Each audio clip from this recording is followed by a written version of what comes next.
84 कोस यात्रा करने से मिलती है 84 लाख योनियों से मुक्ति। 29 जून से प्रारंभ होगा गुरु पूर्णिमा महोत्सव।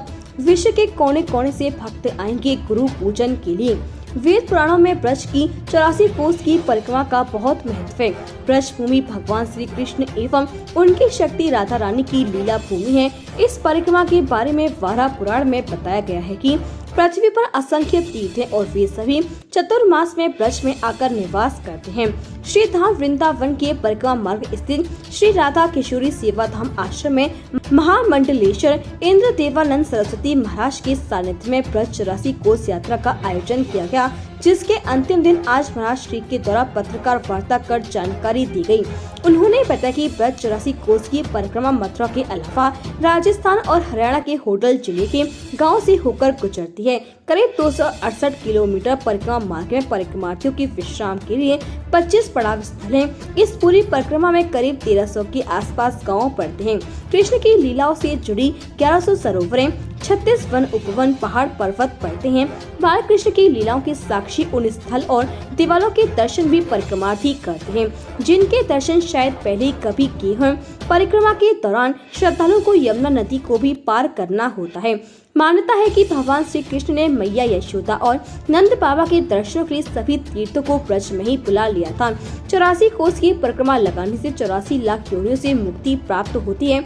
परिक्रमा लगाने से एक एक कदम पर जन्म जन्मांतर के पाप नष्ट हो जाते हैं। शास्त्रों में यह भी कहा गया है कि इस परिक्रमा के करने वालों को एक एक कदम पर अश्वमेध यज्ञ का फल मिलता है। साथ ही जो व्यक्ति इस परिक्रमा को लगाता है उस व्यक्ति को निश्चित ही मोक्ष की प्राप्ति होती है। इसी के साथ ही 29 जून से गुरु पूर्णिमा महोत्सव में प्रारंभ किया जा रहा है, जिसमें देश के विभिन्न प्रांतों से ही नहीं अपितु अलग अलग देशों से भी भक्त गुरु पूर्णिमा महोत्सव में सम्मिलित होने आ रहे हैं। निश्चित रूप से श्री धाम वृंदावन में गुरु पूजन कर वे पुण्य के भागी होंगे।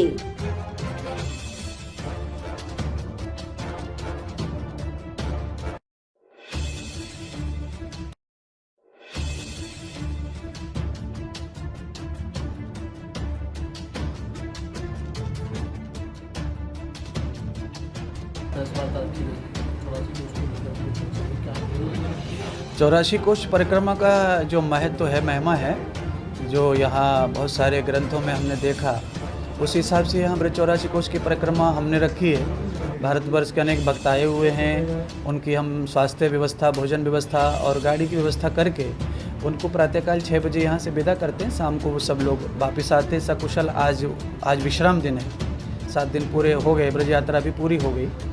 आज शाम को 5 बजे विश्राम होगा, गंगा यमुना जी का पूजन होगा और फिर गौ माता को सभी लोग जो है आज अन्न यानी के सब लोग अपने हाथ से रोटी गुड़ आदि खिलाएंगे और विश्राम करेंगे।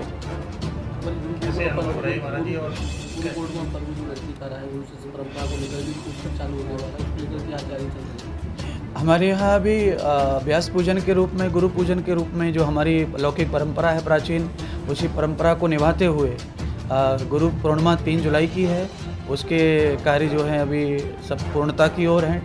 काम टेंट वेंट का जो काम होता है वो पूरा होने पे आया है और अभी 30 तारीख से श्रीमद् भागवत कथा अष्टोत्तर शत पाठ के साथ प्रारंभ होगी।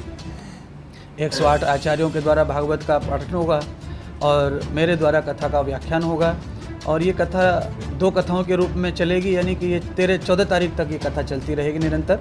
और उसके साथ साथ अनेक देश के लोग यहाँ ब्रज में आएंगे, वृंदावन का दर्शन करेंगे, ब्रज का दर्शन करेंगे।